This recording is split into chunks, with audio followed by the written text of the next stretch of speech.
di ba? Oh my God, mayayabang pala sila. Mayayabang ang Pinoy. Ay, nako. Oo yan. Meron akong kapitbahay na ang ganda na ng trabaho, call center. Sumusweldo na siya ng 36,000 monthly. Wow. 36 monthly. Ano yan, lumalabas na 1,000 megit ang isang araw niya. Oo. Oo nga po. Saan mo pupulutin yun kung... Aba, malaki na ang sweldo niya. Ang ginawa niya, nag-resign. No. Hindi wala na siyang sweldo. Oo, Di wala na po. meron siyang pang down sa kwan, Sa sasakyan. Pero wala na siyang trabaho. 30,000. Di nag-down. Nakuha niya. Tapos 15 ang monthly niyan. Ay, nako. Yung panggagrab niya. Mas gusto niya yung nagpapaaraw dito sa labas kaysa yung Opisina nagpapaaral sa siya. opisina. Oh my God. Ganun din, ikakayo niya lang din. Ay wala. Sayang. Masabi lang na may sasakyan siya. Ayun. May pagyabang siya. Ang sama. Ito ngayon, nag-December. Nagbibiyahe. Siguro nung December, may maliit pa siyang anak. First baby Oh nila. my God. Kapitbahay ko doon sa Muntalban. Oo. Halos kapitbahay ko rin sa probinsya. Pinangpapasahero na niya. Nabitin na po siya. Wala siyang trabaho. Pinanggagrab niya. Nag-resign niya po. Iyon ang trabaho niya ngayon, nag-grab. Hindi niya alam na darating yung pandemic. Nag-pandemic Ay, ngayon. before pandemic. Nag-pandemic. Kasi 2018 niya nakuha yung sakyan eh. Oo. Nag-pandemic. Ang yabang nga niya nung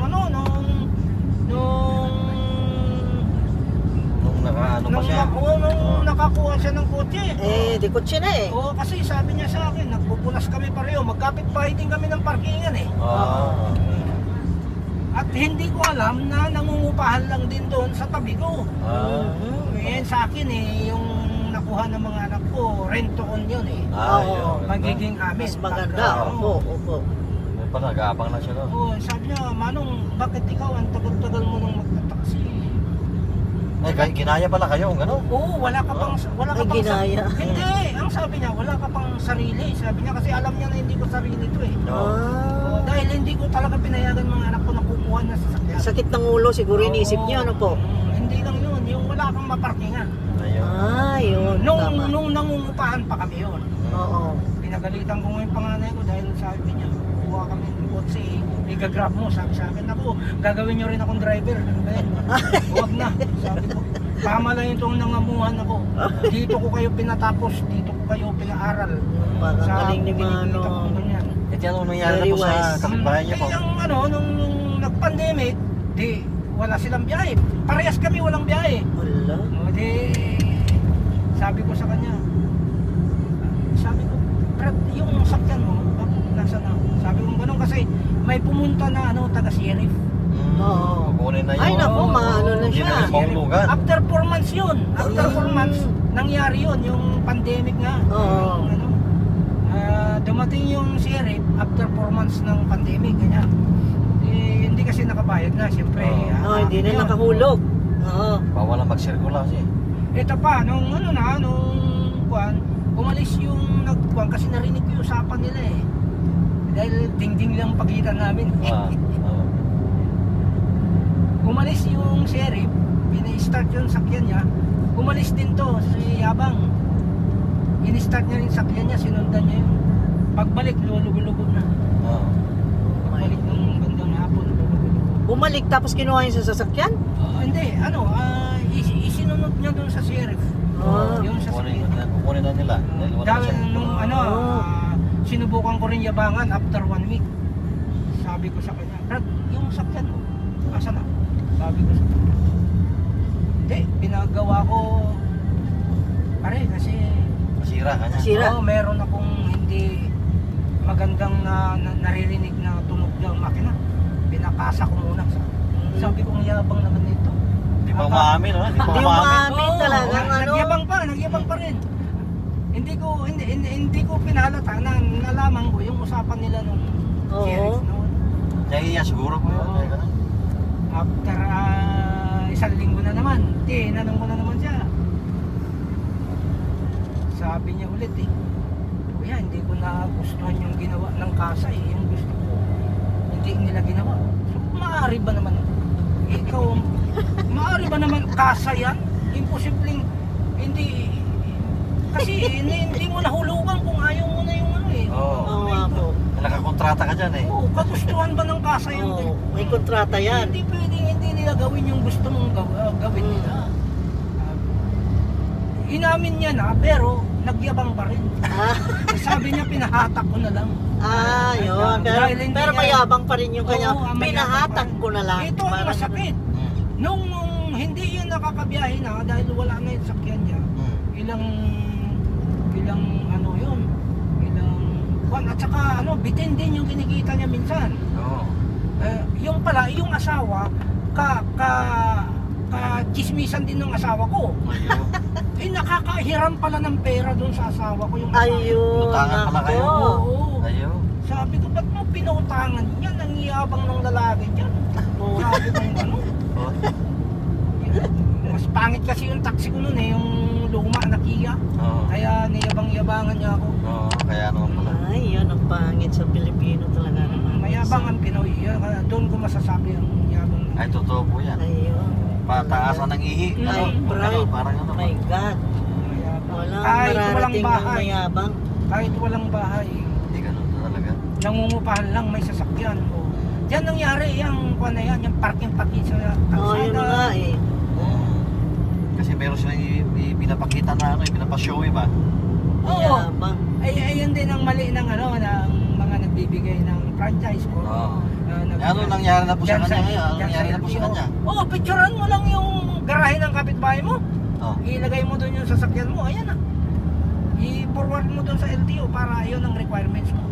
Para bigyan ka ng Oo, praktisa o ano. Ah. Ganun. Kasi bawal nga pag wala kang parkingan. Oo.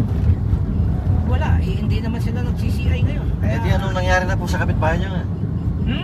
Ngayon, lumipat sila. Nang- Dahil ngaw-ngaw yung matanda na nagsisingil doon.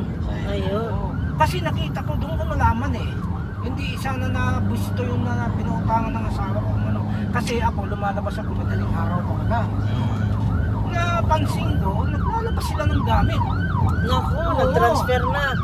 Na may Ano, sasakyan doon na may sasakyan doon na Umupaan lang pala sila Na- doon. Lipat bahay na. Eh, yung utang niya ba? Nabayaran niya yung utang niya sa inyo? wala na.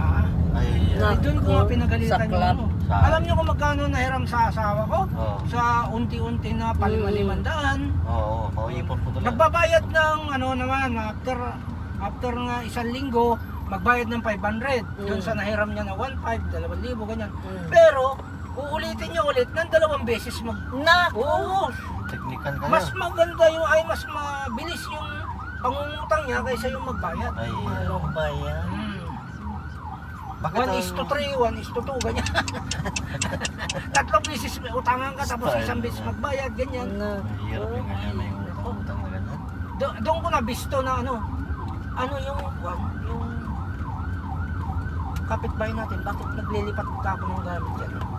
Ba't naghahakot yan? Wala nang pambayad. Oo, kumaripas yung asawa ko na ha? Alis na pala Hindi sila. na, hindi na makabayad. Baka maglilipat sila. Sabi ko ng asawa ko, maglilipat na kaya kasi yung mga gamit nila. Tumakas.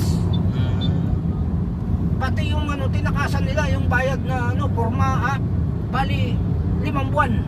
My God. Wala Oo, nang 5 trabaho buwan eh. sa bahay. Naku, bakit inayaan naman umaba ng ganun Mura nga kahaba? yung bayad nila sa bahay 2,500 Oh lang my buong God. bahay na yun Eh, bakit naman tinakasan ay yung inintay pa ng may-ari na Hindi kasi, yung upa nila kasi nga, di ba, na pandemic tayo lahat. Oo. Lahat walang trabaho. Lahat naman, walang trabaho. Oo. So, naintindihan ng may-ari. Oo. Naintindihan ng Kaya may-ari. humaba tuloy yun. Oo, ganun din ang Hindi pagbabayad. nangyari doon sa asawa ko. Oo. Naintindihan niya yun. Oo. Kaya pala. Yan, lesson learned. Hindi tayo dapat magyabang. Yabang-yabang na yan. Oh, Ikaw ang mga kawawa dahil mapapasubo ka dahil panindigan mo yung kayabangan mo eh. Ang sabi nga sa akin ng asawa ko, kaya mo na yan, Parang limos mo na lang, gano'n. hindi naman ganun ang pagkasabi ng asawa ko. Nakatulong ka na. Oo nga. Pagpasadyos mo na lang. Ang bait Ayun. naman. Ay, lalo namang darating po ang blessing sa inyo. Yan yun na. Magang-maga eh. Nasuntok ko yung lamesa, nagkakabili. Nasuntok ko yung lamesa. Nasuntok ko Kasi yung ako lamesa. naghirap eh. Oo Di ba? nga. Ang Kaya- misis ko talaga, hindi ko yan pinagtrabaho, bahay lang yan. Oo. Siyempre, marites sa umaga, ganyan. Oo. Marites. Dahil sa kamamarites, ayan, nautangan tuloy. Nabudol. Abodol. Ayan. Marites pa more. Papautang, delikado. May kalaban mo yung pautangin mo. pag Ayan ano na nga eh. Wala, sumama ng loob ko doon. Diyos ko Suntok ko naman ng po. lamesa, tumalon yung kape, tapon na. Ano ba yan? Nabad trip talaga kayo. Nagulat yung misis niya. Kakatuwa naman yun. Para ako nakapanood ng film Ang ganda ng story.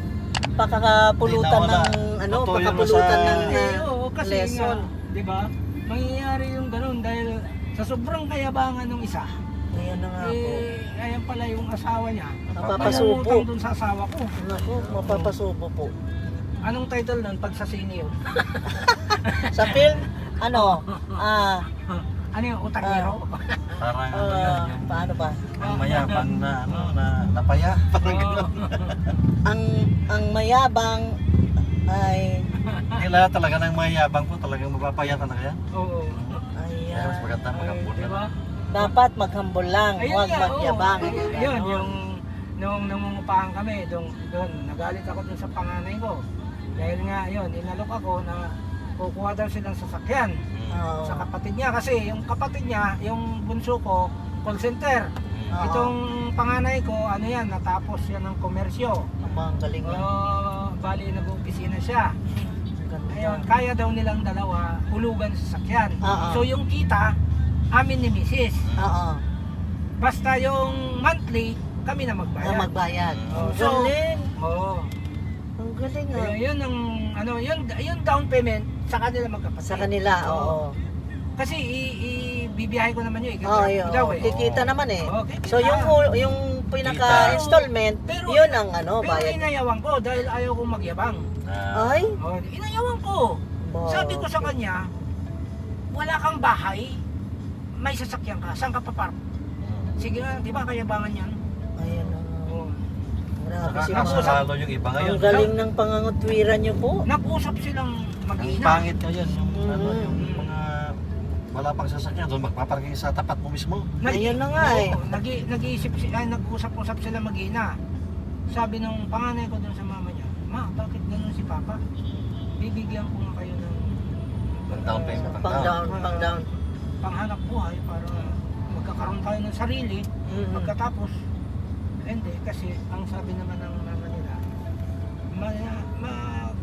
ano kayo sa papa niyo kasi experience niya ang sasakyan. Oo. Ilang taon na yan. Kasi talaga binatilyo pa lang ako, hindi pa ako na marunong Drive. magmaniho. Pangarap ko na talaga yan sasakyan na yan. Oh. Pero sa pagkakataong ito, ay wag muna kasi wala eh. Hindi pa kaya. Kahirapan ngayon eh. Mm. Ba, practical po kayo ah. Ang galing ng kayabangan. mga twiran ah. Kaya Ayan ang mga, sige, smart. tama na naman si mag-isip. papa nyo na wala pa tayong bahay. Sige, bahay na lang ang kunin. Nagpapakatotoo. Yan. Tama po yan. Magyabang-yabang ka dyan. Kaya nga po. At saka, ang ano, ipinaliwanag ko sa kanila kung ano, okay pa yung unang taon, ayos pa yan dahil brand new yan. Oo. Doon sa pangalawang taon, mararamdaman na natin kung Oo. paano mag-maintenance na isang sasakyan. Yung yearly na rehistro. Magkano rehistro? Oo. Mahina yung 5,000. Ayun. Yearly naman yon. Ayan na nga. Pero yung every 6 months, battery, Ayun na nga. Gulong. Ay, oo nga. Magkano ang Maintenance ano po? Yeah. Opo. yung maintenance mo, doon mananakit ang ulo natin. Ayun. Tama. Ang galing ni mga ano?